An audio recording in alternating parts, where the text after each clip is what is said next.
Hey everyone, welcome to the last video for section 2.6. So in this video, just going to be a couple examples of solving exact equations, one that's going to not need an integrating factor and one that will. So let's just go on and jump right into solving these equations.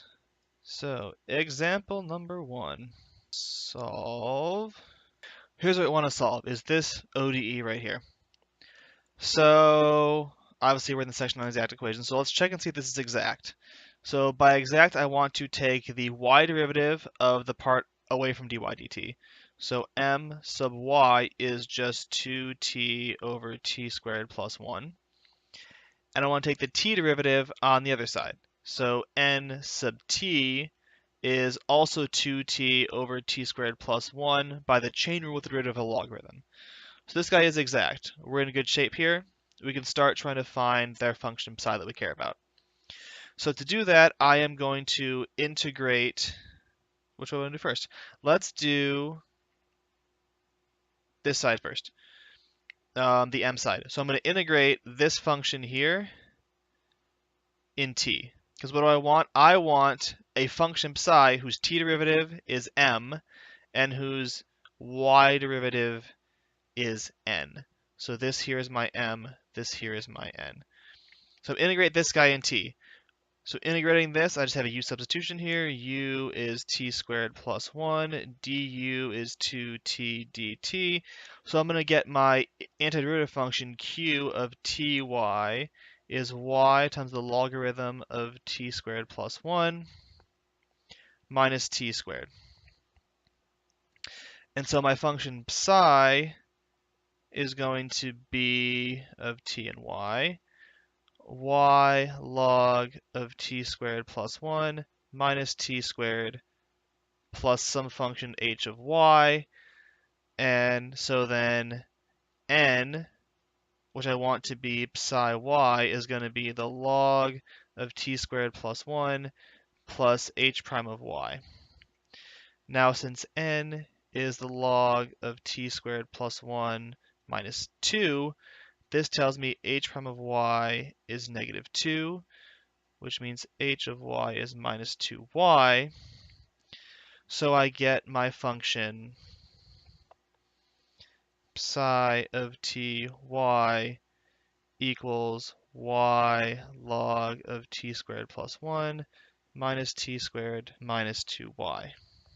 And so my integral curves are given by this equals some constant c. Let's go ahead and go now and figure what this c is supposed to be. So I know that I want y of 0 to be 10. That's my initial condition. So I find c by plugging in y as 10 and log as 0. Or log as t as 0, sorry. So this means c equals 10 times the logarithm of 1 minus 0 minus 2 times 10 is 20. Because log of 1 is 0. Negative 20. But now, this equation is nice enough that I can actually solve out for y. So psi of ty equals negative 20 equals y times log of t squared plus 1 minus 2 minus t squared. So t squared minus 20 over log t squared plus 1 minus 2 equals y. And this lets me solve my equation just like that. And since actually this equation was linear in y, if you look up at the top, it's linear in y, I get an explicit solution fairly easily. Question to think about for you. How long does this solution last? Where does it blow up and where does it stop existing? Stops existing at t equals plus or minus the square root of e squared minus 1. I'll let you figure out why that's the case. Now, the other thing to mention real quick for doing this is I could have done the integrals in either order. I would have gotten the answer either way. So I'm going to do this one again with the integrals in the other order to show you I get the same psi function at the end. So my original equation that was exact was 2ty over t squared plus 1 minus 2t plus minus 2 plus log of t squared plus 1 dy dt equals 0. So what I'm doing is I'm going to integrate this in y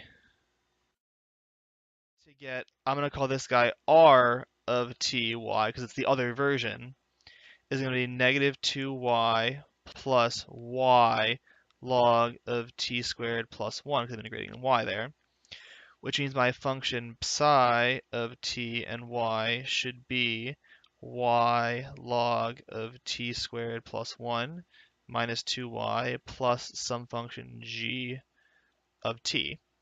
And now I want the t derivative of this to be equal to this side, and I'll get the sort of same result. I'll get that I want psi t to be m, which is, if I take psi t over here, I get 2ty over t squared plus 1. This goes away because it's derivative in t, plus g prime of t that I want to be equal to 2ty over t squared plus 1 minus 2t. Tells me g prime of t is minus 2t, g of t is minus t squared, and if you plug that into here, you will get the same function psi we had before. So it doesn't matter which order you decide to do the integrals in, you will get the same answer either way. It just depends on which one's more convenient, which one looks easier, and just going with whatever you want to do first, really, because it does not matter. You'll get the same answer either way. All right, so example number 1. Let's look at example number 2 now, where we're going to need an integrating factor to solve the problem. All right, so here's the equation we want to solve. Let's go and check and see if the equation is exact. So m sub y is 4x plus 6y. And this, I'm going to factor out real quick, is x squared plus 2xy. And n sub x is 2x plus 2y. So m sub y minus n sub x is 2x plus 4y, which is not 0, which means our equation is not exact. However, if I factor a 2 out of this, what do I get? I get 2x plus 2y, which to me looks a lot like n. So let's try to look for an integrating factor that only depends on x, because I get to use then this difference here divided by n. So I want to find an integrating factor, look for an integrating factor that only depends on x. My minus nx over n mu, which is 2x plus 2y over x plus 2y, which is 2 over x mu. Hooray, so it only depends on x, which means we can solve this. So let's go ahead and solve this. It's just separable. Mu x over mu equals 2 over x, which tells me that log of mu equals 2 log of x, which tells me mu equals x squared, up to a constant. So let's multiply our entire equation by that. So we had our equation up here, this one, which was not exact. So now we're going to multiply through by x squared and get something that is exact. So to multiply through by x squared, I get this equation. So let's first verify that's exact. It should be, because we solved the problem. So let's verify that's exact. My 4x cubed plus 6x squared y, n sub x 4x cubed plus 6x squared y. Fantastic. It's exact. We did our thing. So now let's try to solve it. So I'm going to integrate this guy in x. So my q of xy is x to the 4th y plus x cubed y squared plus x to the 4th over 4, which means my function psi is x for y plus x cubed y squared plus x to the fourth over 4 plus some h of y. And then again, I take the y derivative, x to the fourth plus 2x cubed y plus h prime of y equals n, which what was n? N was exactly x to the fourth plus 2x cubed y.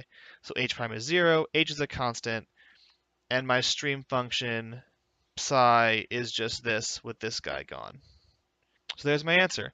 I was able to find the integrating factor that would make my equation exact, and I could solve it that way. So my solutions are this guy equals a constant, are my integral curves, and I can pick a constant based on the initial condition if I'm given one. All right, so there's two examples of exact equations, solving them, one with integrating factor, one without one.